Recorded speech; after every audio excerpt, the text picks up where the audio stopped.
Selamat pagi sahabat Humas, sekarang kita lagi ada di acara yang luar biasa. Pada pagi hari ini kita berada di Podcast Humas, Polres Baru Menyapa. Nah, suatu kebanggaan bagi saya di mana hari ini kita kedatangan bintang tamu spesial.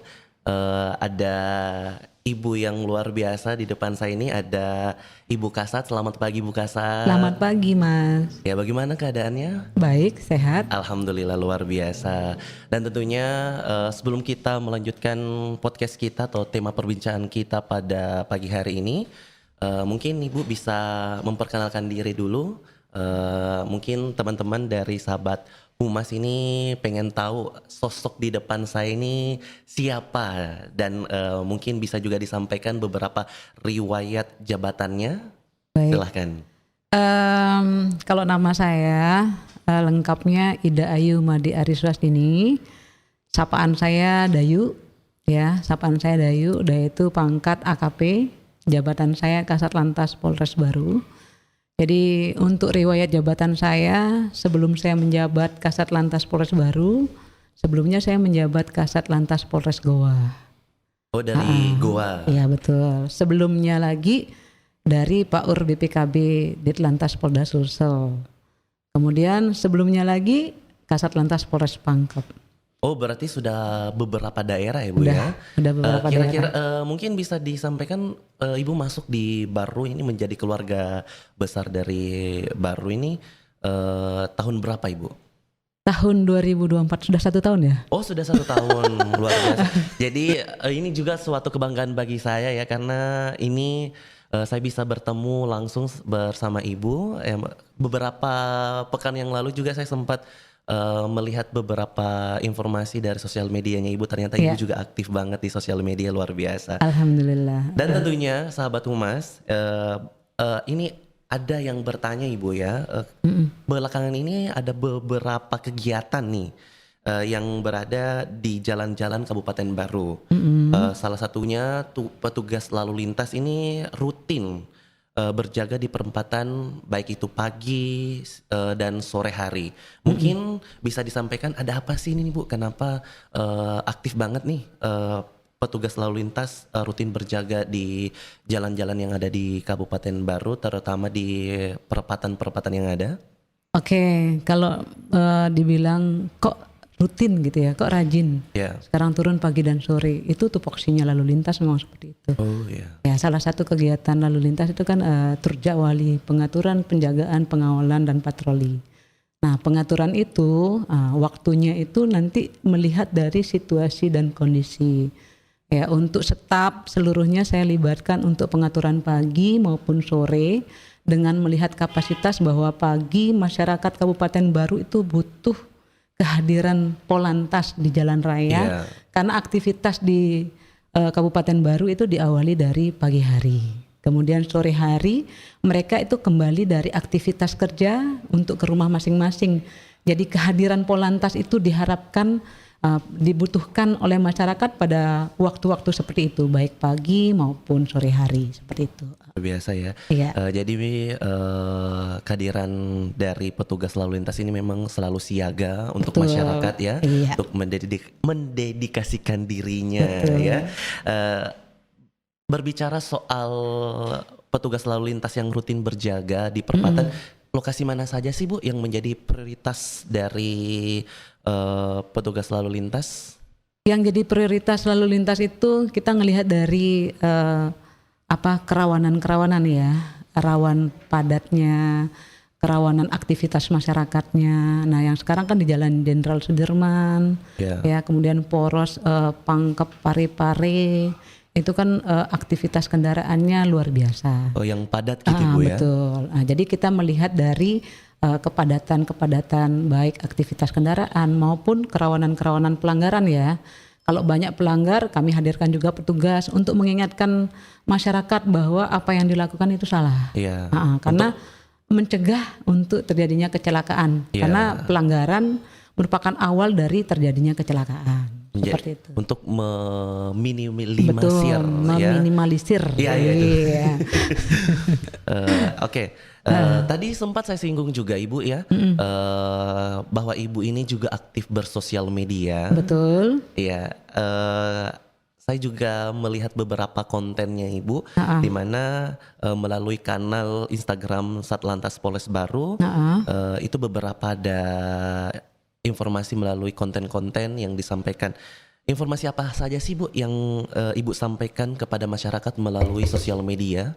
Jadi begini, untuk masalah konten itu sebenarnya salah satu cara ya, selain masyarakat melihat langsung petugas atau membaca dari media cetak atau mendengar seperti sekarang ini di podcast atau live, media sosial lainnya juga kan penting. Apalagi sekarang kan IT, masyarakat sekarang banyak lagi mainnya di media sosial kan. Iya, betul sekali. Salah satu upaya kami untuk memperkenalkan lalu lintas, kegiatannya apa, kemudian informasi itu ya lewat media sosial, baik itu Instagram, baik itu Facebook, ya TikTok dan sebagainya. Kemudian informasi yang kami berikan juga up to date, baik itu terkait masalah situasi arus lalu lintas terkini, ya. Kayak kemarin ada banjir, nah kita juga live juga biar masyarakat tahu dan tidak terjebak banjir atau menjadi korban banjir kan seperti itu. Kemudian terkait tugas-tugas kami juga, apakah ada kegiatan operasi ya atau informasi-informasi terkait lalu lintas lainnya. Misalnya ya tentang SIM keliling di mana aja ya keberadaannya itu, kemudian terkait informasi-informasi ya yang penting-penting, apakah itu pelanggaran-pelanggaran ya, apa yang masuk dalam kategori road safety ya, pelanggaran-pelanggaran kasat mata yang menjadi sasaran penindakan hukum gak hukum yang dilakukan oleh Polantas. Nah itu kita viralkan lewat media sosial seperti itu. Oh jadi beberapa keunggulan melalui media sosial ini sangat luar biasa ya bagi betul. masyarakat, terutama untuk memberikan edukasi kepada masyarakat dan memberikan informasi pentingnya. Betul, iya. Dan masih seputar sosial media ini Bu. Kemarin ada viral juga nih Bu, ada video Ibu yang mengimbau siswa di bawah umur agar tidak mengendarai sepeda motor. Apa kebijakan Ibu untuk mengambil kebijakan tersebut? Baik. Saya melihat di sini kan ada beberapa sekolah ya, sekolah seperti SMP, SMA yang sebagian besar anak sekolahnya menggunakan kendaraan bermotor. Kalau secara hukum sesuai dengan Undang-Undang Nomor 22 Tahun 2009 bahwasanya apabila belum memiliki SIM, nah itu kan pasti tidak bisa berkendara kan, tidak boleh mengendarai kendaraan bermotor. Sedangkan anak-anak sekolah kan masih berada di bawah umur. Mereka belum memenuhi syarat ketentuan umur untuk memiliki SIM. Jadi selainnya nggak boleh menggunakan kendaraan bermotor. Jadi kita mencoba mencari solusi bagaimana sih caranya biar anak-anak itu biar tidak melanggar juga, biar dapat juga sehatnya, biar dapat juga safety-nya, selamatnya. Kita menganjurkan ke pihak sekolah. Kemarin saya sempat datang ke SMP 1 ya. Oh iya. SMP 1 menawarkan kepada pihak kepala sekolah bagaimana sih caranya mengakomodir ya siswa-siswi yang memang tinggalnya jauh dari sekolah. Yaitu mereka membentuk satu grup untuk sewa kendaraan untuk menjadi akomodasi mereka selama kegiatan sekolah. Itu pertama. Yang kedua, kami juga memfasilitasi ke Dinas Perhubungan Kabupaten Baru, ya karena biasanya kan dari pihak Dinas Perhubungan itu menyediakan angkutan khusus sekolah, bus sekolah. Tapi ketika kami koordinasi, kami mendapatkan informasi bahwasanya memang ada bis sekolah, hanya saja sudah diperuntukkan untuk sekolah yang lain. Ya, kemudian itu alternatif kedua. Alternatif ketiga, kami mengajak anak siswa-siswi itu biar tidak melanggar, bagaimana kalau kita menggunakan sepeda gayung. Sepeda gayung. Ya, karena untuk safety, untuk sehatnya kan dapat. Masih sesuai dengan umurnya peruntukannya. Nah, seperti itu. Kami mengajak hal-hal yang sifatnya positif untuk mereka. mengedukasi mereka bahwasanya apa yang mereka lakukan menggunakan kendaraan bermotor itu merupakan suatu pelanggaran. Jadi untuk saat ini kami sudah melakukan komunikasi, jadi kita tinggal menunggu actionnya. Dalam waktu dekat ini mungkin saya lebih intens nanti sosialisasi ke sekolah-sekolah. Kemudian kami akan melakukan rapat koordinasi forum lalu lintas, mengundang pihak Diknas, mengundang pihak Disub, ya. Kemudian mengundang juga 5 pilar yang ada sekaitannya tentang lalu lintas untuk mencari solusi bagaimana caranya anak-anak sekolah ini terakomodir kendaraannya, transportasinya seperti itu. Jadi ini dilakukan semata-mata untuk safety betul ke anak-anak ya. Anak-anak ya. Jadi teman-teman yang di luaran sana nih bisa didengarkan langsung bahwa sangat bahaya untuk mengendarai sepeda motor apalagi masih berstatus pelajar di bawah umur ya. Jadi tadi ada solusi yang disampaikan oleh Ibu Kasat bahwa sebaiknya menggunakan transportasi umum. Betul. Tadi sudah ada beberapa solusi-solusi yang ditawarkan serta bagaimana langkah-langkah yang sebaiknya untuk laksanakan ya. Dan ini juga Bu, izin ya, berbicara soal kendaraan nih yang sepeda motor tadi, ini juga sangat booming banget di Baru ini Bu. Entah di Baru atau di daerah lain juga saya tidak tahu, cuman saya melihat di Baru ini sangat marak juga penggunaan sepeda listrik. Iya betul. Ini bagaimana dengan sepeda listrik Ibu? Apakah diperkenankan atau bagaimana? Terkhusus untuk sepeda listrik ya, sepeda listrik itu kan menggunakan motor ya. Menggunakan motor ya, artinya ada mesin. Ada mesin mesin listrik digunakan. Kalau seandainya cuma digayung aja sih tidak masalah. Tapi beda lagi namanya bukan sepeda listrik ya, sepeda gayung. Sepeda listrik itu tidak memiliki standar safety-nya, nggak ada ya, karena dia tidak menggunakan sepeda motor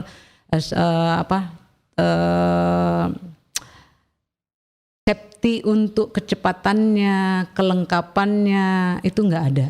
Dia nggak pakai waser, dia nggak pakai spion kan. Paling spionnya itu hanya kayak hiasan biasa, pemanis aja. Kemudian kecepatannya tidak ada speedo ininya yang mengatur tentang kecepatannya berapa. Itu tidak memenuhi syarat standar. Makanya penggunaannya dia itu hanya di perumahan-perumahan atau di lokasi-lokasi olahraga. Untuk di jalan raya tidak diperkenankan. Seperti itu. Kemudian untuk sepeda listrik itu juga tidak terakomodir oleh asuransi. Dia tidak memiliki asuransi. Jadi apabila mengalami musibah kecelakaan, dia nggak tercover dengan asuransi seperti itu.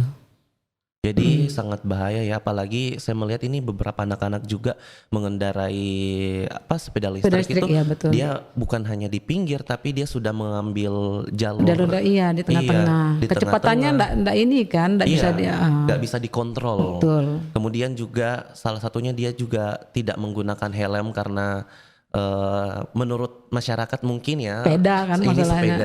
Iya, jadi teman-teman perlu digarisbawahi bahwa penggunaan sepeda listrik itu tidak diperuntukkan untuk di jalan raya, betul. Ya. Jadi mungkin para orang tua bisa lebih safety dan memberikan edukasi kepada lebih mengawasi anak-anaknya ya, untuk penggunaan sepeda motor hanya untuk di perumahan-perumahan aja. Lingkungan perumahan, lingkungan olahraga boleh. Artinya jalan-jalan raya itu nggak diperkenankan ya, ini demi keselamatan buah hati Bapak Ibu sekalian. Oke, selanjutnya Ibu ini juga terkait tilang online ya. Apakah sudah diterapkan di Kabupaten Baru? Kalau tilang online ini etle ya, terkait masalah etle untuk Polres Baru, kita baru punya etle handheld namanya. Jadi bukan etle statis. Kalau mungkin di Makassar, kemudian di Goa udah ada etle statis ya. Mungkin kalau Bapak Ibu masyarakat yang sering berkunjung ke Makassar bisa ngelihat di sepanjang Jalan Petarani, Jalan Urip tuh ada tuh yang cahayanya kayak blitz ya. Yang seperti itu namanya etle statis. Kemudian untuk Ditlantas juga punya yang etle mobile tapi menggunakan kendaraan mobil ya. Sedangkan untuk di wilayah-wilayah kabupaten itu kita hanya memiliki etle handheld. Jadi dia berupa handphone Iya. yang digunakan oleh petugas, kemudian dia akan mengcapture semua pelanggar-pelanggar terkhusus untuk pelanggaran kasat mata dulu. Jadi yang tidak pakai helm, yang masih main HP, yang salah parkir, nah itu masih bisa, yang muatannya lebih itu masih bisa. Nah, seperti itu. Jadi bisa dibedakan ya kalau misalnya di kabupaten itu terkhususnya di Baru masih menggunakan Handphone. Iya, bukan yang statis yang di pinggir jalan ya. Jadi dia bisa mobile kemana aja saja, bisa melekat sama anggota yang melaksanakan kegiatan patroli dia. Dia patroli di mana saja, Iya, bisa melihat beberapa pelanggaran yang terjadi di lapangan. Beda sama halnya dengan yang berada statis, di kota. Ya, hanya di jalur itu aja yang dilewati oleh kamera statisnya. Ada titik-titik tertentu yang sudah dipasangin sama etlenya itu, ya. Oke. Terus tadi juga sudah disampaikan mengenai mekanisme kerjanya juga Ibu ya, mengenai tilang online. Apa saja tantangan yang dihadapi dalam penerapan tilang online di Baru, Ibu? Kalau tantangannya yang di Baru ya, sekarang masyarakat semakin pintar. Jadi begitu mereka tahu ada tilang elektronik ya, dia malah sengaja nggak menggunakan, nggak pasang plat kendaraan. Seperti kalau itu. nggak pasang plat kendaraan kan susah untuk diidentifikasi. Nah seperti itu. Jadi kenapa anggota saya yang gatur, yang melaksanakan pengaturan juga melaksanakan kegiatan penegakan hukum khusus pelanggaran kasat mata. Nah, tujuannya untuk itu, ya. Karena kalau nggak seperti itu ya banyak masyarakat melanggar karena hanya tujuannya untuk menghindari tilang etle kan. Seperti itu. Nah, kemudian di sini Kabupaten Baru itu kan perlintasan, bukan hanya masyarakat Kabupaten Baru aja, tapi banyak dari luar, entah dari Pangkep, entah dari Parepare dan sebagainya. Jadi kalau tercapture sama tilang etle, identifikasinya agak susah, karena setelah dia tercapture oleh tilang etle handheld, nanti akan terbit surat konfirmasi ke pelanggar itu sendiri sesuai dengan alamat dari STNK-nya dia. Makanya suratnya akan dikirimkan ya via kurir ya. Di sini kami masih menggunakan jasa kurir untuk mengirim surat.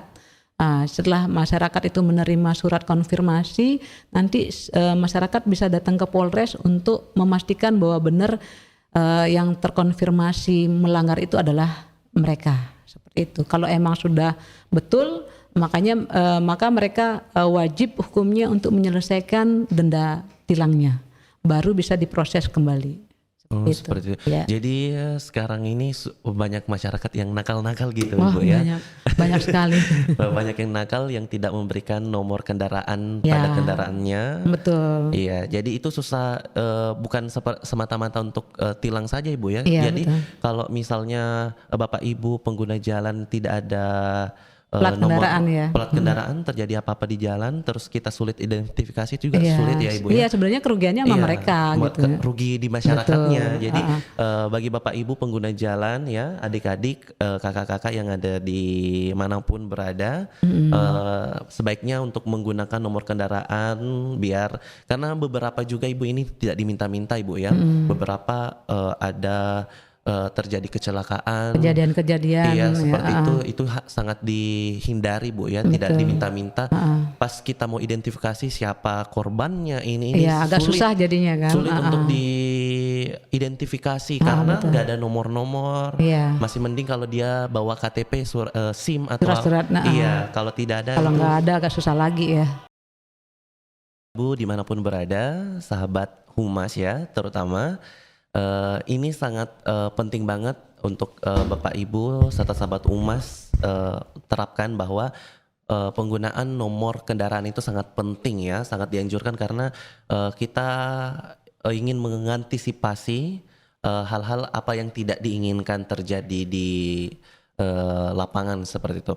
Baik, sebelum kita mengakhiri pertemuan kita ya Ibu, mohon izin mungkin bisa diberikan sedikit pesan ya untuk pengguna jalan, terutama kepada adik-adik, siswa-siswi dari SMP, SMA, SMK seperti itu, mungkin ada pesan yang ingin disampaikan oleh Ibu, silakan Ibu. Baik, terkhusus untuk anak-anakku sekalian, siswa-siswi baik SMP, SMA maupun yang sudah kuliah ya, kan di sini ada beberapa kampus juga ya. Kami itu berharap mereka itu akan menjadi pelopor-pelopor keselamatan berlalu lintas dengan cara tertib dan patuh terhadap tata tertib berlalu lintas. Itu yang pertama. Yang kedua, bahwasanya apa yang kami lakukan itu semua semata-mata demi keselamatan pribadi maupun masyarakat yang lainnya juga ya, karena masalahnya sekarang anak-anak sekolah itu lebih pintar lagi soalnya, lebih pintar lagi dari petugasnya gitu masalahnya ya. Sekarang dijagain jam 7 sampai jam 8, mereka melanggarnya di atas jam 8 gitu. Jadi harapan saya enggak usahlah seperti itu ya.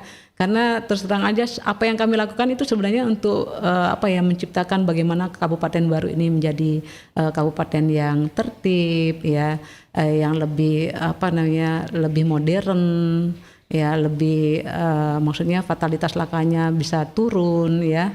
Kemudian pelanggaran juga nggak ada dan menjadi kota idaman seperti nama Kabupaten Baru sendiri bahwa kota santri. Nah, santri identik dengan hal-hal yang berbau-bau positif ya enggak.